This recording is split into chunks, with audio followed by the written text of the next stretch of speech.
কিছু অস্ত্র এগুলো এইভাবে আমাদের অস্ত্রাগারে আবার চলে আসবে। আমরা বিগত দিনগুলোতে যেভাবে জনগণের পাশে থেকে জনগণকে নিরাপদে রাখার যে প্রত্যয় নিয়েছিলাম, আমরা ভবিষ্যতেও সেই প্রত্যয়টুকু ব্যক্ত করছি এবং জনগণের এই স্বতঃস্ফূর্ততাকে আবারও আমি সাধুবাদ জানাচ্ছি। আচ্ছা, যেহেতু এখানে একটা এজাহার হয়েছে, তো এটা তদন্ত পর্যায়ে আছে। হ্যাঁ, এজাহারে আছে, তদন্ত পর্যায়ে এটা আসবে। তো যেহেতু তদন্তাধীন বিষয়, এটা নিয়ে আমি আর কথা বলছি না, তদন্তে বেরিয়ে আসবে। আমরা এখন পর্যন্ত যে যা পেয়েছি, আপনারা জেনে খুশি হবেন যে জনগণের এত স্বতঃস্ফূর্ততা, এখানে ছাত্র আছে, বিভিন্ন পেশাজীবী আছে, এমনকি সাংবাদিক ভাইরা আপনারা যারা আছেন আমাদেরকে এত স্বতঃস্ফূর্তভাবে হেল্প করেছেন। তো আমি আপনাদের সবাইকে ধন্যবাদ জানাচ্ছি যে এইটা শুধু সেনাবাহিনীকেও অবশ্যই ধন্যবাদ, তারা এত বড় একটা অস্ত্র আমাদেরকে উদ্ধার করে দিয়েছে, অনেকগুলো অস্ত্র।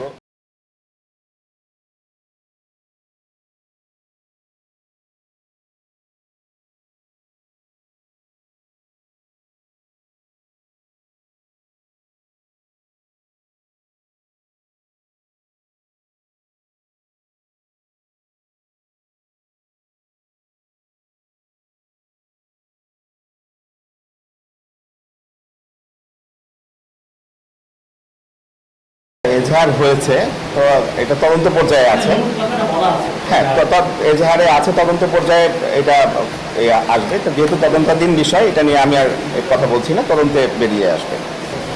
আমরা এখন পর্যন্ত যে যা পেয়েছি, আপনারা জেনে খুশি হবেন যে জনগণের এত স্বতঃস্ফূর্ততা, এখানে ছাত্র আছে, বিভিন্ন পেশাজীবী আছে, এমনকি সাংবাদিক ভাইরা আপনারা যারা আছেন আমাদেরকে এত স্বতঃস্ফূর্তভাবে হেল্প করেছেন। তো আমি আপনাদের সবাইকে ধন্যবাদ জানাচ্ছি যে এইটা শুধু সেনাবাহিনীকেও অবশ্যই ধন্যবাদ, তারা এত বড় একটা অস্ত্র আমাদেরকে উদ্ধার করে দিয়েছে, অনেকগুলো অস্ত্র। ঠিক আছে, সবাইকে ধন্যবাদ, সবাইকে ধন্যবাদ। Thank you. অস্ত্রাগারে আবার চলে আসবে। আমরা বিগত দিনগুলোতে যেভাবে জনগণের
না, আমি প্রথমে বলি হচ্ছে এটা কোনো লুট হওয়া অস্ত্র না, এগুলো হচ্ছে বেসিক্যালি হারিয়ে গিয়েছিল।